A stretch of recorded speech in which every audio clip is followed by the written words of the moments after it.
Coucou tout le monde, je vous souhaite la bienvenue dans cette nouvelle vidéo. Je suis ravie de vous retrouver aujourd'hui pour cette nouvelle rubrique où on va parler d'un thème très intéressant. Mais avant de commencer, je souhaite t'inviter, n'est-ce pas, à t'abonner à ma chaîne. Si tu ne l'as pas encore fait, si tu es nouveau, si tu es nouvelle, je te souhaite la bienvenue et je te demande de t'abonner à la chaîne. Like notamment cette vidéo si elle te plaît. Laisse-moi un commentaire, donne-moi ton avis, partage ton expérience avec moi et partage aussi, n'est-ce pas, la vidéo sur tes réseaux sociaux, avec tes collègues, avec tes amis, si elle te plaît et si tu penses que elle pourrait aider quelqu'un. Alors moi, je me nomme Cindy Le Cœur et sur cette chaîne, je parle de beauté, de santé et de bien-être. Alors tout ce qui concerne les produits cosmétiques, leur usage au quotidien et n'est-ce pas, euh, les risques, notamment aussi les risques qui résident dans l'utilisation incontrôlée et ignorante de certains produits. Parce que malheureusement, beaucoup de produits sur nos marchés n'ont pas, enfin, les marques, enfin, les fabricants de ces produits-là n'ont pas une bonne éthique, n'ont pas il semble ne pas avoir de la considération pour les consommateurs et ne semble pas être soucieux de l'état de notre environnement, de la nature. Alors dans cette vidéo, comme tu l'as vu dans le titre, je vais te parler des Fructis Hair de, de Garnier, de la marque Garnier. Ces fameux Fructis Hair, vous en trouvez, n'est-ce pas? Je vous mettrai des photos. Vous en trouvez, n'est-ce pas? Je pense que c'est quatre modèles. Il y en a à l'aloe vera, il y en a à l'huile de macadamia, quelque chose comme ça, à la papaye et à la banane, je pense. Moi, personnellement, j'ai testé celui à l'aloe vera parce que j'ai des cheveux, enfin de nature, j'ai des cheveux un peu très secs et donc j'avais besoin de quelque chose qui allait hydrater vraiment en profondeur mes cheveux. Et ce qui était bien avec ce masque-là, la raison pour laquelle je l'ai prise, c'est parce que il jouait, n'est-ce pas, on va dire quoi, deux rôles. En même temps, il venait hydrater vos cheveux, enfin, il, il devrait hydrater vos cheveux en profondeur, mais aussi il servait de démêlant, donc c'est-à-dire il adoucissait les cheveux et rendait les cheveux souples, faciles à coiffer, etc., etc. Alors, le produit en lui-même, il ne coûte pas absolument, enfin, on va dire absolument pas cher parce que vous pouvez le retrouver dans les magasins DM par exemple pour ceux qui sont en Allemagne à seulement 4,55 €, donc moins de 5 euros. Mais ce que contient ce pot-là, à mon avis, 5 euros ne vaut pas, enfin, je veux dire, le produit en lui-même ne vaut pas les 5 euros en question, tout simplement parce que il contient des substances que moi, je considère enfin, comme moi je rejette, enfin, moi je ne suis pas d'accord avec ce qui est contenu dans ce produit. Alors, et l'autre chose, en fait, que je trouve assez malhonnête, excusez-moi de le dire ainsi, c'est la mention 98% que vous allez en voir vraiment en gros caractère écrit sur la boîte. C'est-à-dire que lorsque vous voyez ça, lorsque vous voyez écrit 98%, voilà, vous dites directement le produit est 100% naturel, le produit il y a beaucoup enfin, il y a beaucoup d'actifs, il y a beaucoup de choses intéressantes dans le produit va vraiment vous convenir. Donc, moi, enfin, c'est juste une stratégie marketing pour vendre le produit. C'est juste, voilà, il faut mettre quelque chose qui va inciter le consommateur à acheter le produit sans réfléchir, sans se poser des questions. Alors, le Fructis Hair Fall de Garnier, je ne suis pas d'accord. Enfin, moi, j'ai testé la gamme à l'aloe vera et je n'ai pas eu, franchement, aucun résultat. Au contraire, j'avais les cheveux qui s'asséchaient, j'avais les cheveux qui étaient plus cassants que d'habitude. Euh, enfin, rien de bien, de positif, rien voilà, rien de bien, tout simplement. Et lorsque mon aventure avec l'inspection des produits cosmétiques a commencé, j'ai pris la peine de vérifier la composition de mon fameux Fructis Hair Food, enfin le reste, parce que je l'avais utilisé plusieurs fois. Et après avoir constaté que, voilà, il n'avait pas d'effet positif, je n'avais pas de retour favorable, j'ai tout simplement abandonné le produit à la maison. Alors un jour, je me suis dit, je vais prendre le produit et essayer de voir de quoi il est composé en fait. Pourquoi est-ce que, essayer de comprendre pourquoi est-ce que ça ne fonctionnait pas, pourquoi est-ce que ça ne marchait pas.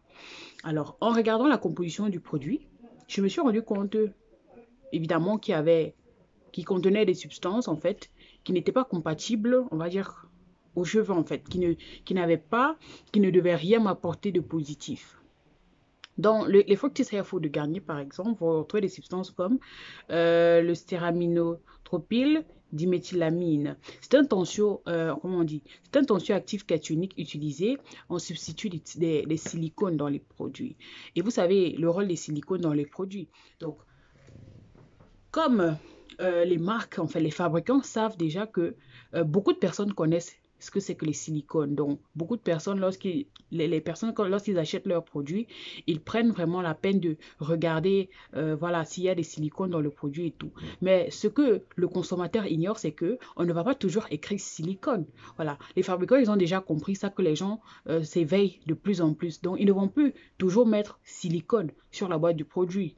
Parce que s'ils mettent silicone, vous allez connaître que c'est du silicone et vous n'allez pas acheter le produit. Donc, ils utilisent comme ça d'autres noms ou alors des substituts pour remplacer ces substances-là indésirables dans les produits. Et moi, je trouve que voilà, c'est malin en même temps pour un composé qui est soi-disant censé être naturel et avec une grosse mention 90% d'éléments naturels. Pour moi, je pense que c'est assez malhonnête.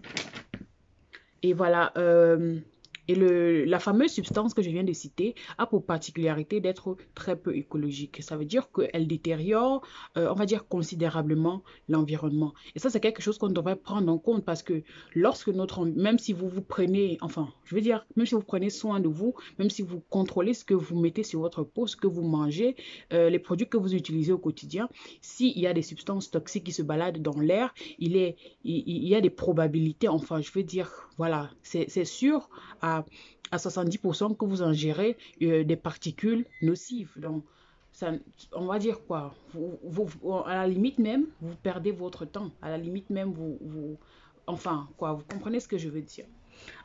La deuxième substance qui est dans le Fructis Hair Food, qui n'a pas sa place, il s'agit du sodium hydroxyde. Enfin, c'est son nom, on va dire quoi, scientifique. Le sodium hydroxyde, en fait, c'est la soude caustique. C'est vrai que la soude caustique, dans son usage, elle est utilisée dans la fabrication des savons et des shampoings solides. Donc, dans ce cas-là, utiliser de la soude caustique, ça n'a pas de problème, ça n'a pas d'effet. Enfin, c'est quelque chose, c'est normal, c'est bon. Mais lorsqu'il se retrouve dans d'autres substances, il peut créer des problèmes. Déjà que la soude caustique, pour ceux qui font les cosmétiques maison, vous savez que lorsque vous manipulez de la soude caustique, vous devez vous cacher le nez parce qu'elle est très irritante. Et voilà, elle n'a pas vraiment sa place, enfin, je veux dire, elle n'a pas sa place dans un leave-in conditioner. Et cette substance, c'est la raison pour laquelle voilà, elle est interdite en bio cosmétique. Tout simplement parce que sa manipulation demande assez de précautions et voilà, ça peut être dangereux.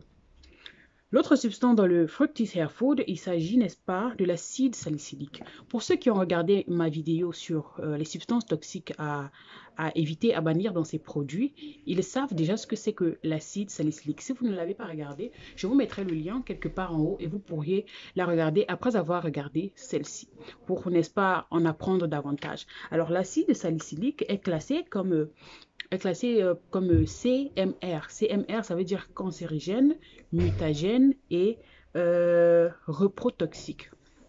Cancérigène tout simplement parce que ça provoque ça peut causer des cancers dans l'organisme. Mutagène parce que voilà, cela contribue à, on va dire quoi, l'accumulation, enfin, son mode de déplacement dans votre organisme est assez, on va dire quoi, inconnu et incontrôlable. Vous ne savez pas comment ça fonctionne dans votre corps.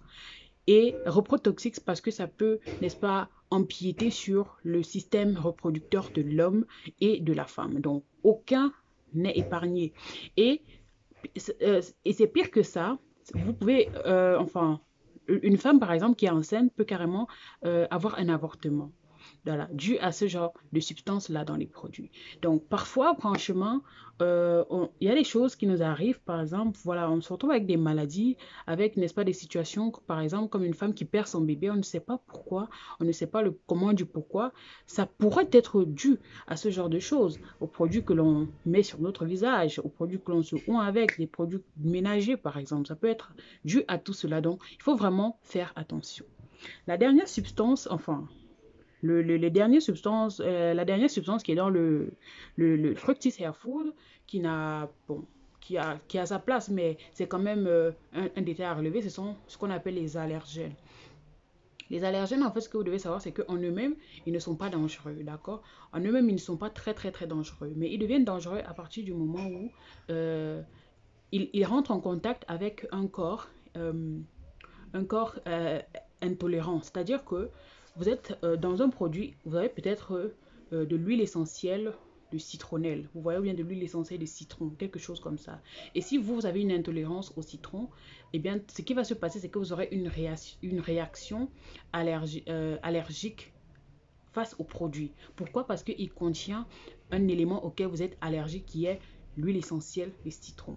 Donc, pour ceux qui ont déjà peut-être fait leur bilan de santé, etc., vous saurez clairement à quoi est-ce que, enfin, ce que votre corps ne tolère pas, les choses peut-être que vous mangez et les choses peut-être que vous appliquez sur votre corps euh, que votre corps ne supporte pas, votre corps rejette automatiquement. Et là, vous vous retrouvez avec peut-être de l'eczéma, des rougeurs, je sais pas, tout un tas de trucs. Donc, c'est dû aux allergènes. Et les allergènes aussi se retrouvent parfois dans d'autres substances.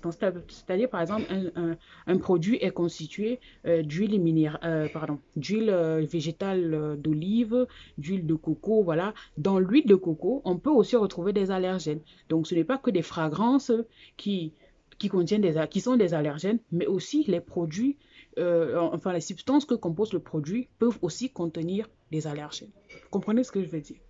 Donc moi carrément, le Fructis Hair Food, je ne le conseillerais à personne, tout simplement parce que c'est de l'argent perdu.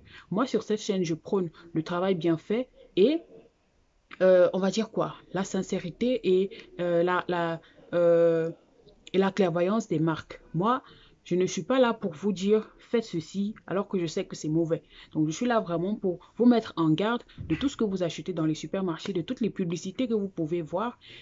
La publicité, je ne cesserai de le dire sur cette chaîne, l'efficacité d'un produit ne se trouve en aucun cas dans sa publicité parce que la publicité, c'est du marketing. Moi-même, j'ai fait du marketing, donc je sais de quoi je vous parle. L'objectif du marketing, c'est que vous achetez. Peu importe ce que l'on vous vend, l'objectif du marketing, c'est d'acheter. Les entrepreneurs disent business is business. Donc, le premier point, c'est de faire rentrer de l'argent. Le reste, on n'en a rien à faire, c'est pas leur problème, c'est pas leur histoire. C'est à vous, consommateurs, d'être conscients et de de vous prendre en main. Parce que personne ne viendra vous dire qu'il y a X ou Y dans le produit que vous utilisez, il faudra l'éviter. Alors, je vous remercie de m'avoir suivi jusqu'à la fin parce que nous sommes arrivés au terme de cette vidéo. J'espère qu'elle vous a plu, j'espère qu'elle t'a plu, j'espère que tu as aimé, j'espère que tu as kiffé et surtout que tu as appris quelque chose. N'hésite pas à me laisser un commentaire si tu as déjà utilisé le Fructis Hair Food ou bien que l'un de tes proches l'a déjà utilisé. Donne-moi ton retour d'expérience, donne-moi ce que tu en as pensé et voilà. Partage aussi ma vidéo sur les réseaux sociaux pour, n'est-ce pas, instruire les filles, les femmes comme nous qui sommes là, perdus dans ce monde-là du business, ce monde-là où tout le monde se bouscule, où tout le monde crée des produits, tout le monde est devenu chimiste, tout le monde fait tout et n'importe quoi. Alors, je te dis à la prochaine vidéo. Surtout, abonne-toi. N'oublie pas de t'abonner parce que ce n'est que comme cela que tu recevras mes prochaines vidéos. Et active aussi ta cloche de notification pour les notifications notamment. Alors, je te dis à très bientôt. Merci. Ciao, ciao.